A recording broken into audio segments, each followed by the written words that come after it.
Yo, yo, welcome to Trippy Commentaries and our Fantasy Football Weekly Spotlight Special. We'll be talking about all of the biggest stories going down in fantasy football, as well as, of course, recapping some of the big performances from the week prior and looking ahead to some of the guys that we really need to talk about and, quite frankly, might be questioning. I'm RJ, joining up with K-Mac. Yo, what's going on, everybody? And Mike. Hey, how's it going, everyone?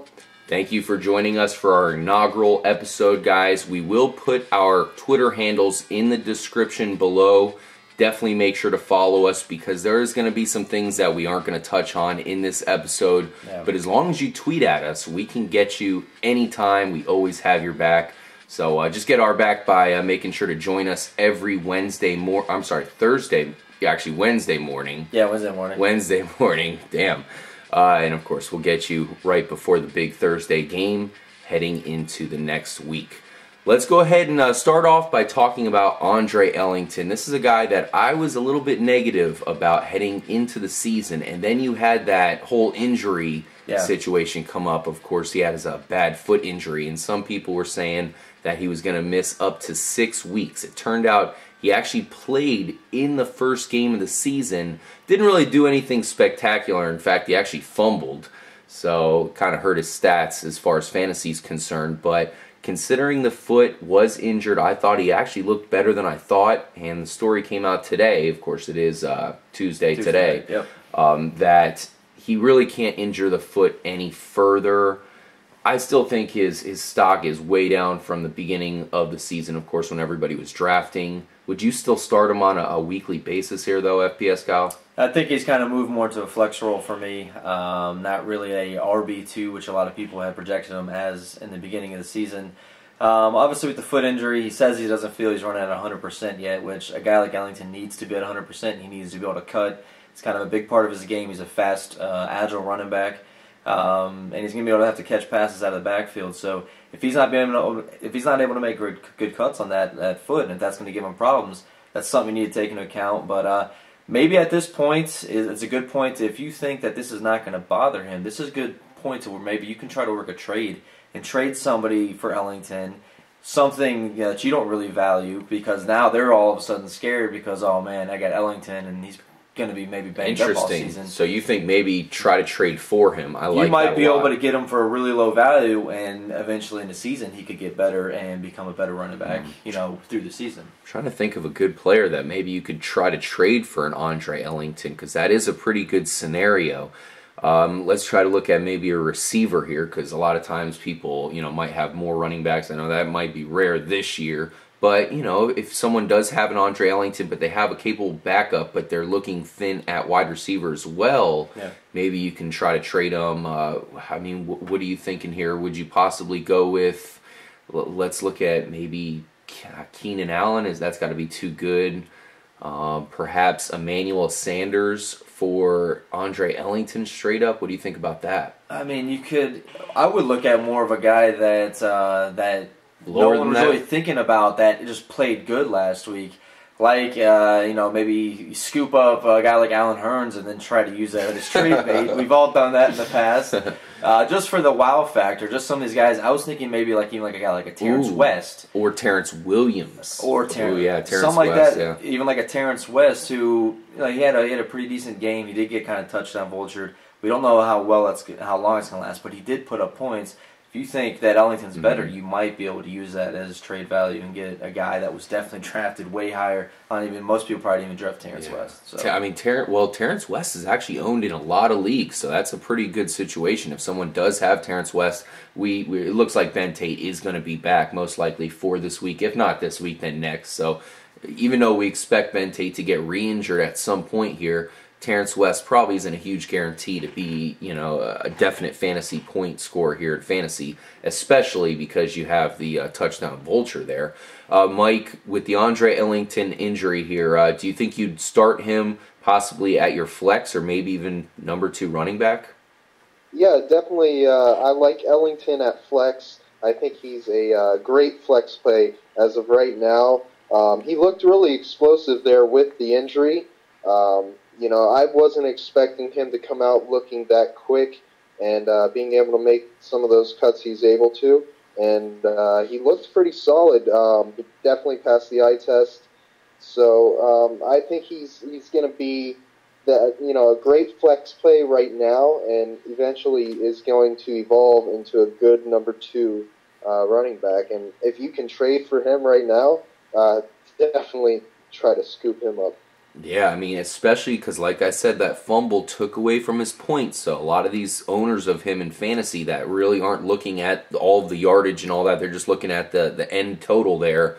Might be a prime situation where you guys can trade for him. Try to do that. This is the time, most likely. Oh, yeah. Let's go ahead and talk about the Tennessee Titan wide receivers. A guy I'm really high on, Kendall Wright, came in and scored a touchdown. I thought Justin Hunter looked really good in the game as well. Nasty Nate Washington is not going to go anywhere.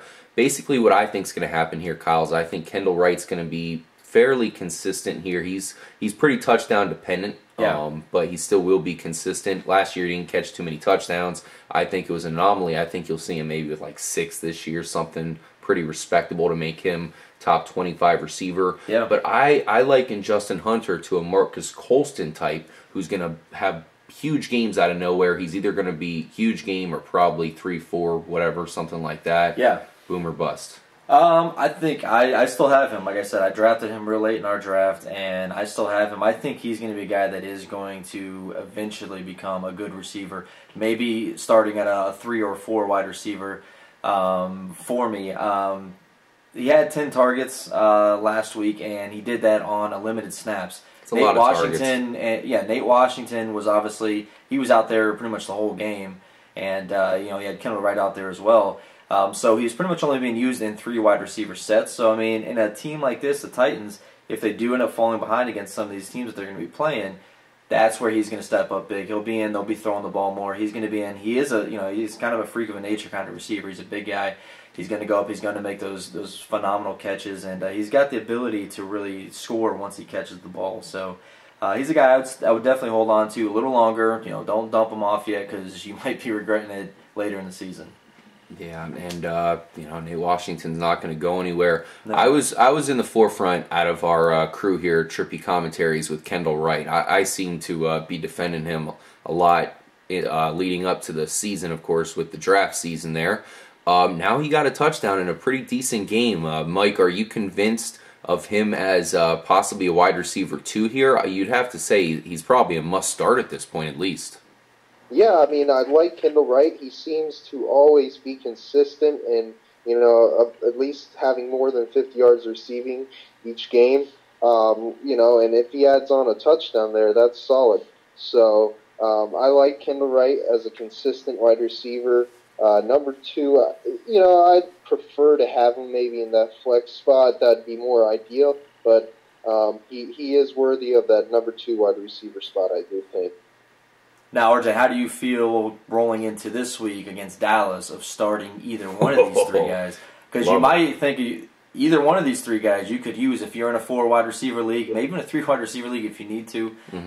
Maybe possibly using them against this, kind of poor Cowboys defense. Yeah, absolutely. It's a great week, and one thing we definitely got to mention is Jake Locker looked great last week. Exactly. So he's another guy who's probably going to be unowned. If you are in a situation where you need a backup quarterback, or hell, maybe even a starting quarterback, Jake Locker is a great way to go. Say you drafted RG3 as your only quarterback. Oof, I would switch up to Jake Locker, at least for this week. Maybe not trade him out on your roster, but try to get Jake Locker on your team. Start him against Dallas. Definitely going to do good things, and I think he's pretty much proven now as a consistent and legit fantasy quarterback, but his injury bug is probably going to come back at some point, most likely this year. Hopefully for the Titans' sake it doesn't, because he looks really good.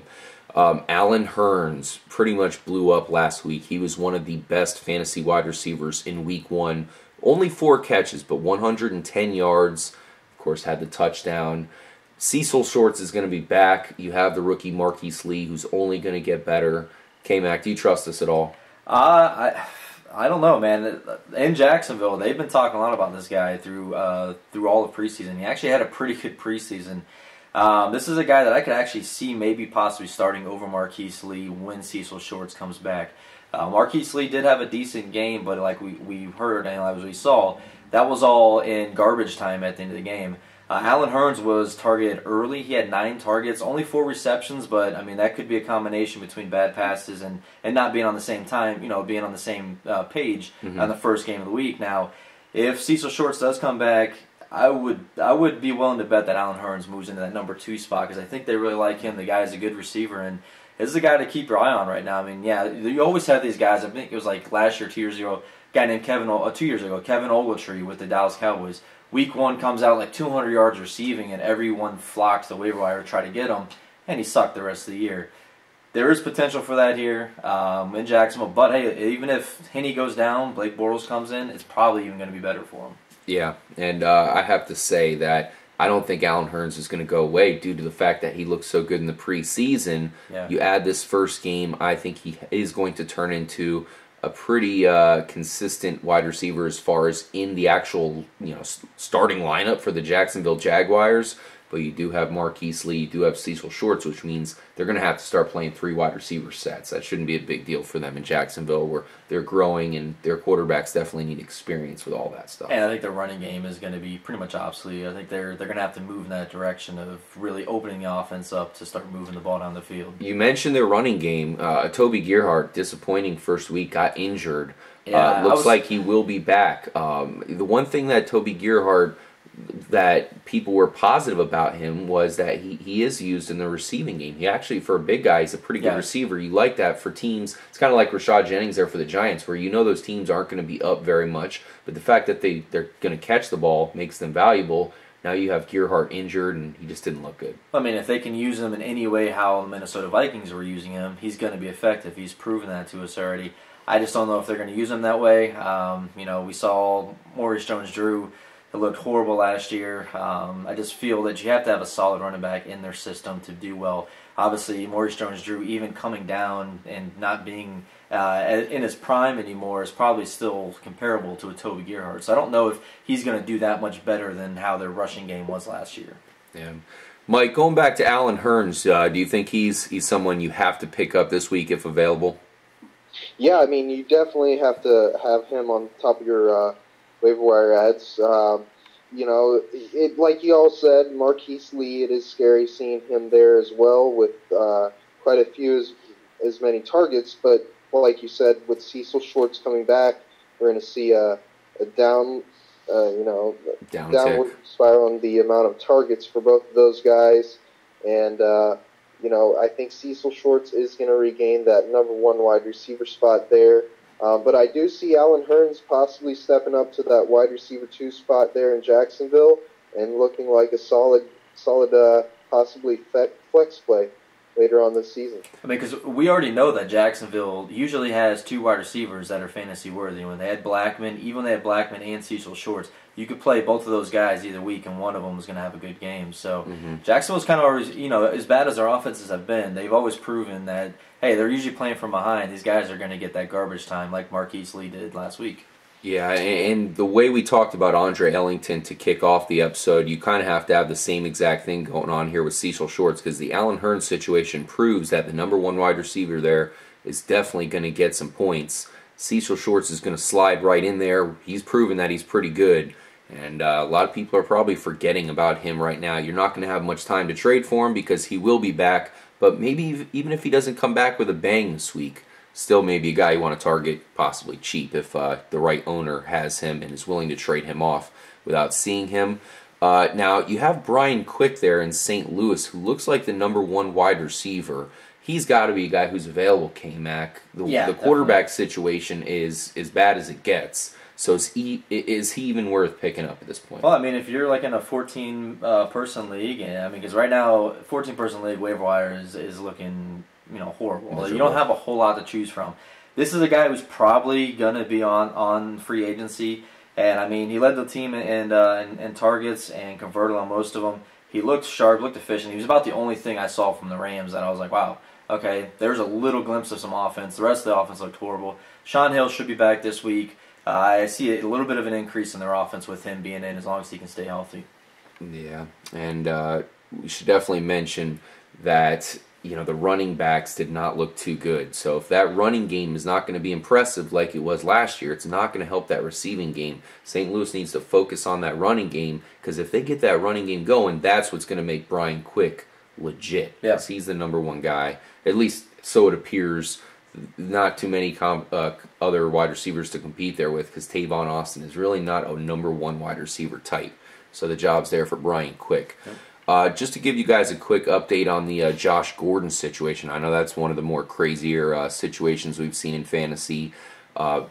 Basically, they're doing a vote where it's going to up the THC level, which is for marijuana, and it's of course going to let them test these players for HGH. Right now there's no HGH testing in pro football, so there needs to be a change there. I'm surprised that they're throwing this whole Wes Welker, Josh Gordon thing in there as kind of a bargaining chip. It's an interesting scenario because they're supposed to be having a vote with all of the 32 reps from each team. The vote was supposed to happen on Tuesday. It got pushed back twice and then I guess canceled until Thursday. But the weird situation about it is you have most teams are definitely going to want to have the HGH testing, but then you have the guys who are going to play Cleveland soon, possibly like Baltimore. Yep. They don't want Josh Gordon to be back, so as much as they want the testing to be thrown in there, it's it's going to hurt their chances, and we can pretty much relate to it a lot in fantasy, where you could have something that's going to help the league, but if it helps like a vote it's fair, but if you're playing the team next week and they're getting a player that's going against a good team or something like that you don't want to face off with, of course you're going to vote it no, regardless of what good is going to come out of it. That's kind of what's going on. It's really up in the air. It's hard to predict right now. They're pretty optimistic in Cleveland. They've never even emptied out Josh Gordon's locker through the whole thing. Yeah. Because basically, he was tested all throughout the offseason. He had like 60 or so tests. He passed every single one up until that one where he failed, where we all know he barely failed it. Nonetheless, he failed it. He is suspended. We'll see what happens. This is an unprecedented event. Hopefully, by the time you guys are listening, you'll know what's going on with the situation. But at time of this recording, which it is late Tuesday night, they were supposed to have the vote, so we were supposed to know if perhaps Welker and Josh Gordon were going to be back. But as of right now, it's still up in the air. They'll have a vote supposedly on Thursday, but something tells me it'll be pushed back again because it's a lot of open parts here. You have a lot of different drugs and poor performance enhancing drugs involved, and it's going to take a lot of time to iron it out. I'm not so sure some of these owners even want to have HGH testing going on, because these guys are definitely on it. Yeah, exactly. They're like, oh crap, I'm gonna lose half my team now. They're gonna be suspended. I'm screwed. So, that's true. That's a great point. I mean, it sounds crazy, but so that's they might be like, point. all right, well, we'll keep the marijuana thing where it's at, and we'll keep things how they are. So yeah, something. I'm not sure if you also mentioned the DUI situation they're adding in there as well. Possibly, straightening up the DUI punishments. Guys get DUIs and they get away scot-free. So I don't know what they're going to do with that situation as well. I heard they're going to add that in there. And props to the NFL for changing this stuff. I know a lot of people want to ridicule them, but the other sports don't have any punishments at all, and the NFL is going to kind of be leading the way, especially if they can get this HGH testing going. Definitely going to be a good thing, and the NFL is on a pedestal here for the world, so they need to do the right thing. One last thing I want to ask you guys about in this episode is Tom Brady. A lot of people are panicking on him.